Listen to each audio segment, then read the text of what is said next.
அனைவருக்கும் இனிய காலை வணக்கம். ஸோ இன்றைக்கி நம்ம என்ன வீடியோ பார்க்க போகிறோம் அப்படின்னு கேட்டிங்கன்னா, ஜெயில் அதாவது ப்ரிசன் டிபார்ட்மெண்ட்டில் ஜூனியர் அசிஸ்டன்ட் போஸ்டிங் அந்த ஜாப் நேச்சர் என்ன அப்படிங்கிறத பார்க்கலாம். அதுக்கு முன்னாடி நம்ம சேனலுக்கு புதுசாக இருந்தீங்கன்னா சப்ஸ்கிரைப் பண்ணிக்கோங்க. சரி, வாங்க வீடியோக்குள்ளே போகலாம். சரி, இப்போது ஜூனியர் அசிஸ்டன்ட் ஜெயில் என்ன வேலை இருக்கும் அப்படின்னு கேட்டிங்கன்னா, அவங்களுக்கு நம்ம ஒரு அக்யூஸ்டினுடைய எல்லா டேட்டா எல்லாத்தையும் மெயின்டைன் பண்ணணும். அதுபோக காவலர்களுக்கு சேலரி வாங்குறது, இந்த மாதிரி வேலைகள் எல்லாமே அவங்களுக்கு வந்து இருக்கும். ஸோ ஜாப் நேச்சரை பொறுத்த வரைக்கும் வேலை வந்து கடினமாக அப்படின்னா அது கடினமும் கலந்தது தான், கடினம் இல்லாததும் கலந்தது தான். ஏன் அப்படின்னா, கடினம் அப்படின்னு பார்த்துக்கிட்டிங்கன்னா உங்களுக்கு மொபைல் ஃபோன் அலோடு கிடையாது. ஸோ அப்படிங்கிற நீங்கள் மற்ற ஜூனியர் அசிஸ்டன்ட் மாதிரி வீட்டில் எதுவும் ஒரு எமர்ஜென்சி அப்படின்னா உங்களால் என்ன செய்ய முடியாது, இம்மிடியேட்டாக கம்யூனிகேட் பண்ண முடியாது. ஸோ உங்கள் லேண்ட்லைன் இருக்கும், கம்யூனிகேட் பண்ணலாம். இருந்தபோதும் உங்களுக்கு டேரெக்டாக தகவல் வந்து கிடைக்கிறதுக்கான வாய்ப்புகள் வந்து கம்மி. அதுபோக வேறு என்ன அப்படின்னா, ஸ்ட்ரென்த் வந்து என்னென்னா இருக்கிறதுலே கம்மியாக தான் இருக்கும். கிட்டத்தட்ட ஒரு 2000 சிறைவாசிகளுக்கே ஒரு 30 பேர் தான் இருப்பாங்க. அப்போது அவ்வளோ ரெக்கார்டையும் நீங்கள் வந்து மெயின்டைன் பண்ண வேண்டியிருக்கும்.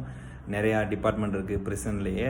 ரெமிஷன் டிபார்ட்மெண்ட் இருக்குது, ஜென்ரல் ஆஃபீஸ் இருக்குது, ஃபேக்ட்ரி இருக்குது, ஸ்டோர் இருக்குது, வெல்ஃபேர் இருக்குது. ஸோ இந்த மாதிரி நிறையா டிபார்ட்மெண்ட் இருக்குது.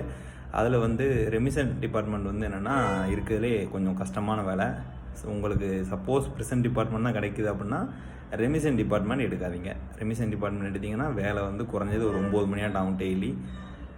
மேக்ஸிமம் வந்து ரெமிஷன் டிபார்ட்மெண்ட் வந்து மேல் தான் சூஸ் பண்ணுவாங்க, அவங்க தான் கிடைக்கும்.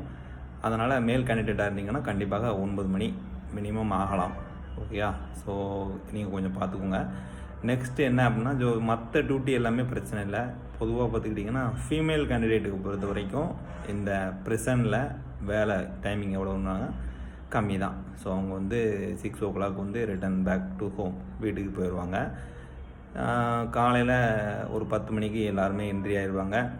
என்ட்ரி ஆன உடனே உள்ள கேட்லாம் சர்ச் பண்ணுவாங்க, ஃபோனுக்கு நம்ம வச்சுருக்கோமான்னு சர்ச் பண்ணி அதுக்கப்புறம் நம்ம மேலே ஆஃபீஸுக்கு போய் டியூட்டி பார்க்க வேண்டியதான். அதுக்கப்புறம் டீ பிரேக்கு அது எல்லாமே உள்ளே தான். ஸோ லஞ்ச் டைம் மட்டும் வெளியே அனுப்புவாங்க 1 மணி நேரம். 2 மணிக்கு போயிட்டு 3 மணிக்கு வந்துடுவாங்க. ஸோ 3 மணிக்கு வந்துட்டு அதுக்கப்புறம் ஃபீமேலாக இருந்தாங்கன்னா 6 மணிக்கு வெளியே போயிடலாம். மேலாக இருந்தாங்கன்னா based on the work load, அந்த ஒர்க் லோடை பொறுத்து உங்களுடைய இது வந்து மாறுபடும். ஸோ ஒர்க் லோடு கொஞ்சம் கம்மியாக இருக்குது அப்படின்னா நீங்கள் சீக்கிரமாக வீட்டுக்கு போயிடலாம். ஒர்க் லோடு அதிகமாக இருக்குன்னா சில நேரங்கள் இந்த மந்த் எண்டு நேரம், ஸோ ஒரு பல்க் ரிலீஸ் ஆகுது அந்த மாதிரி நேரத்தில் பார்த்துக்கிட்டிங்கன்னா ஒரு 11 மணி வரை கூட ஆகலாம். நான் கண்ணார பார்த்துக்கிட்டு தான் இருக்கேன்.